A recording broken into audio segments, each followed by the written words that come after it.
nebatambura kurungi mnonga mukuru w'ekyanga Lithan MC Shamie powers mu kizime nkubye ka dress aka ni chichi two piece. Yes. How was your weekend? The weekend was okay. Mwebali mnonga by the way. Abebali omyanyetari emwe tunyumire we celebrated mwinti kumanyime mwa nyumire. Ona munyumire obuchipa bundebere. Obuchipa bundebere munyumire shwari. But definitely we did. Okay, no zakwana tugambira mpara. Ice for DJ. Bidi bitya? Weekend tambirete. Wait yo. Wako bidewa. Ice events tina hejiri. Okay, nko kebiro yokwezi nebiro 16 ebyo kwezi ya Kamwenge ntenda kubendeza school fees week nungi abazire cyo mu rumeje shantu kichenga Ice man zo wazeyo. Encha. Okay, na izovero kajya mukasi Kariya kamano mtawuni abana bari mu shopping mwana wishomero batumiraho mukasheshe umuhanda ati kumanya mwe n'ababondo muzire yako mwana we ngo mutware shomero please take care abana nibabavuga kuba kwenda kugira ngo bamangu n'abana batatu bakugamba so hati bamuvuge cyayenda please omuzire yakwerezo mwana at least make sure umutware shomero. It is so heartbreaking washanga ngo mwana wamsiniko mukashisa za shomero and bakuletera either hindekiro kuguru ninga hino kuyaba abintu so accident yo turanebaho but finally so abantu beshengereza mubase kuba kandi ni taking a care ahasigara kitambureje kurungi. Okay, nko kwe Kamwenge mwena actually tuba boda bonka konkabura umuntu we narukozesa umuhanda ningashora ugodo bite pedestrian uriyo uvuga uriyo wa boda buri mwene nine kweberera mu kugira ngo ikintu aseko anistambura kurungi mnonga kama ka center abantu bitu aba Skylight Hotels Hotels mu Rwampara hamwe na Rukungiri aho hihi na park ayo bikire abase kubana ofuna services zitu enonji mnonga bine accommodation facilities nonji abine ka sauna steam bath abine parking nonji mnonga kugira ngo wazayo kandi noza kuba nojota ba parking wa buri kimwe cyona bakine nji akurungi no security weri emarayo Skylight wata homunda toka amanyango no mutawuni homunda there is no noise no ta homunda omwanya go so come inano ansenja ka message red eye Skylight omozo red eye yasuzero it was someone called me and Jamnanda mhereze number yaba Skylight booking mwene kintu nje mnonga iba bano ndakubookinga naba Skylight echera akore mbuza kanamba otakine nyoni nka forwarding. Okay, the number is actually on the screen. Say taking your time ya oje kopore obase kwano manyabinji abinje birukushira on the show today nzakwa twine mweshongozoma minji mnonga all the way kurgo munsho za Kabale Kigezi omweshong shine omukiga so ine kintu cyo kwenda kumanyaho ekintu cyo kwenda kumubuza irukwa se kwano tegito kurabira social media platforms zitu stars zimwe that is a Facebook TV Western and Nehinda then her ex and Kosa at TV Western UG then adane MVP bulija sabula abantu nafere tumuyise mu kugana all right all right nsaka tukakana binji mnonga omulebyo stories has been trending over the weekend and a concert between kuno ya ombrenje obwizo cyo ine kora humzaka remote ka wao ostame obasekwano enjoying a show for now. Let's get back to the music. Ice Madi. Unana MC nasi Mr. CDK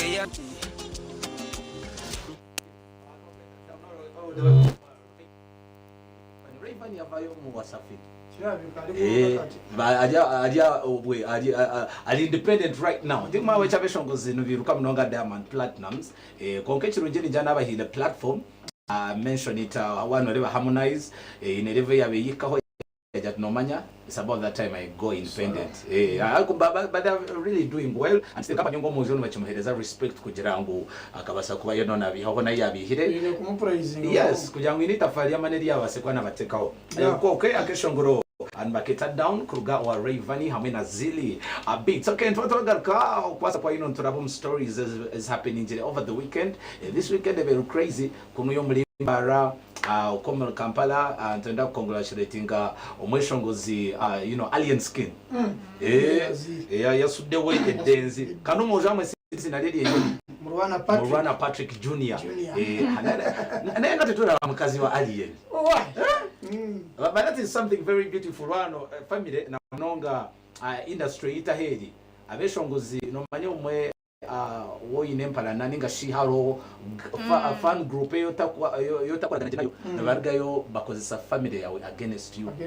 And that is something very disturbing. So lyo mweshongozo lyokwe, and you can keep your family on privacy somehow somewhere. Now when you are mweshongoza TikTok, it can be anything as long as family yawe tukujipostinga kubanga no muntu nabasa kugata kwendo tari mweshongoza ninga chi agameka mwana wawe ninga nkamukazi wawe traumatizing. All right, Shamie, what do you have today? Stories also today. Tire ningashozo wasakwa no tuhiro mu weekend. Okay. Let's start a day Rwampara tukaba turi Ishaka babire bariyo mwene. Congratulations to Ishaka boys. Abana bakachitera Jose Chameleone accusation. By the way, for my first time nkareba Jose ya performing all his music. Aka performing ebyo shongoro byona, so that was really so good. Echamane chi yakozire akijaka re. Nakoze nona abikorera dara.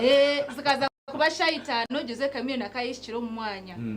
Yes, Jose Chameleone akayishiro mu mwanya. Zo nzubasha mukaga ya stage. Simanyi. Tachi alinga waruri. Banzo stereo video ya Jose Chameleone. Okay, that is the video Ishaka. Ishaka boys.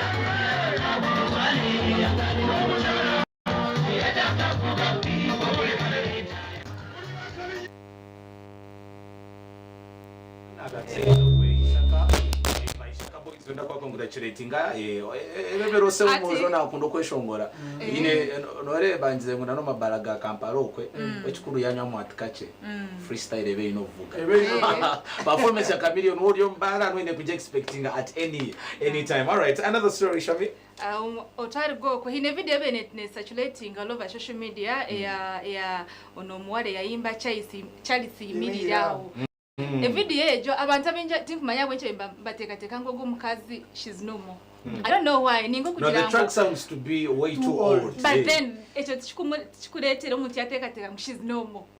Oshegera hata abantu kakumanya ngo guno wira mangta chiriho finally onakura it was last Friday nkareba video eri kutamba ari kujya ati bantu mwe that song is mine. Bamubuza bamukaza mutwereke chikwereka she's called Zani Lady. Zani Lady. Zani Lady. So, it's based in America. She's in America, yeah. Adium the America. So, akesho ngoroka hit injira ini ya hitinga. Yeah,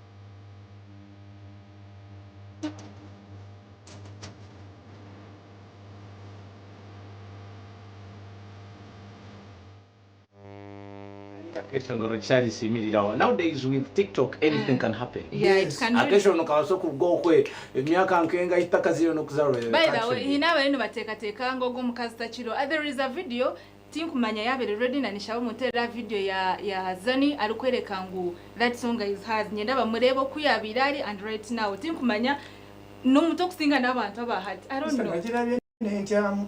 Ngamba nangu bwa nange nade manyo mukazi mukadde ndumano mukikula lyawo but she's a young lady wamuleba tokatereza mu America indabirira obulungi kwefa izo bera mu America era naye okay bambala na video jereka tufune another story awishonga yakire twase kuba tugaruka umuntu ngo nice man DJ unizo stories ni jashamezi abasakubana tufunera irizoba ali obucupa wavuze obucupa mwavuze By the way, it is not, Shamie kuba actually tucheka because in industry itu nchanchi ziteka hands.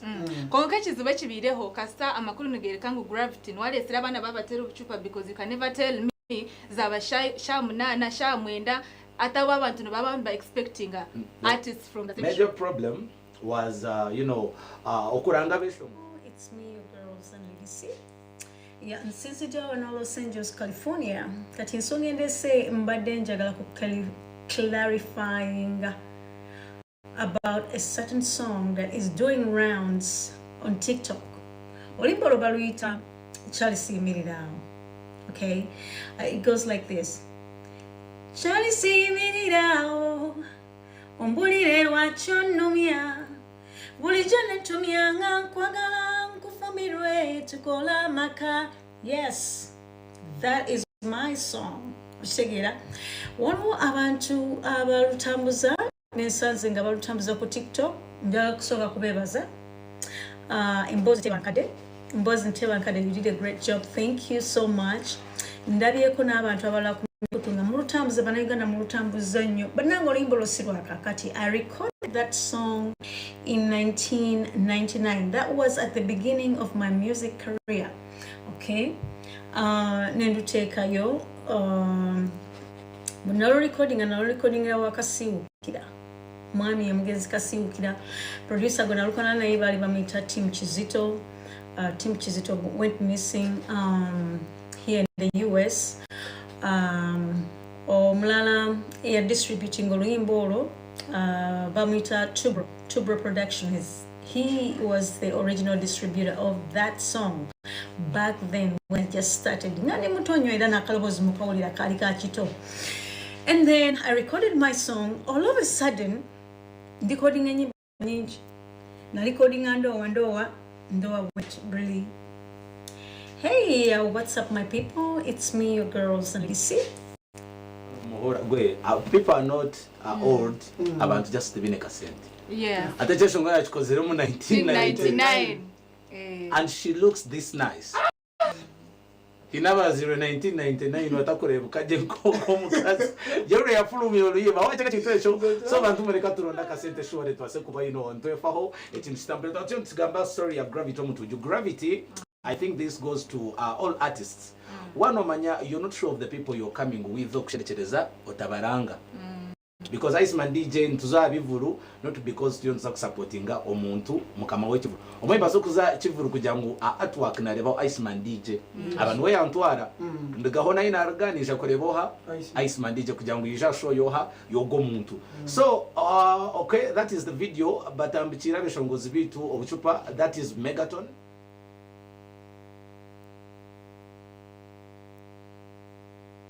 Omojo barukweta Medotex, then na Shukran MC. Na yaja kuswa ino tugamba. So nukako ka video bintu nkwe basekwani bitambara, but this goes to our people and fans in Western Uganda. That is not the solution. Don't ogomuze kutubentu buhuro kom regions ezindi na nishaka gutakija kunuya because umagutandika then tiza kwanchiteka our growing industry ahansi. So the country respecting abeshongozi bitu abeshongozi ba Western Uganda and awulidde kongo this sound it yabadde nungi anti byebyo it all goes to the organizer kama wekivulu leka kwiti now lide nani Gravity omutujuzi benzi bashayisha tushahina aliyo nateraba Kampala numuyija ningatumulije something like that ekyakubire na the day before someone had to washanga hotel prepared wowe nkaleba Raiji was in press conference but I'm sure atayishongwile did he anyway. All right, mukokwe ikivuru nkwecho asekwanyi tambula then aba bloggers and promoters are pushing the show but you are complaining abashashwire kasente bakamukora murumo because Gravity ejebe show yenke atano zone nenyuma zona zbenz flopping na nenjo ne gwa on that very day. So this time around I've returned up because I jirokora nabana muka abali a ground so kayeze kuchikora kandi tiyabaheza na kasente kawo. So Gravity wona woli munange muka tochi kujangu na next time no zagaruka kandi abantu reka base kwamba twariza kurungi munonga. All right, nkokwe nza kwantugaruka na binji munonga abashonga yakire stories ekatuzikomyaho. Shukran nakubana ijana tugambera akacupa yakawulidemu atyawo kiki yekaza muri betamura. Anyways, nkokwe bakunze kwandikakara no mwishongozi shine mu kigajo rakoro takarga TV was program Omuneneserezo mukuru w'ekyanga Lithan MC Iceman DJ hamwe na Shamie Power Bidi chiza mbase kuba Ndyamusiimyaho young money makers finally nabi nubabeta young money makers mashango muri shaka MJ na kwakoraho hamwe na team yawe Amon and ETC boy finally zikumanya bazimuwadde bwasiridde oh bando zanera video we Let's go back to the music Iceman DJ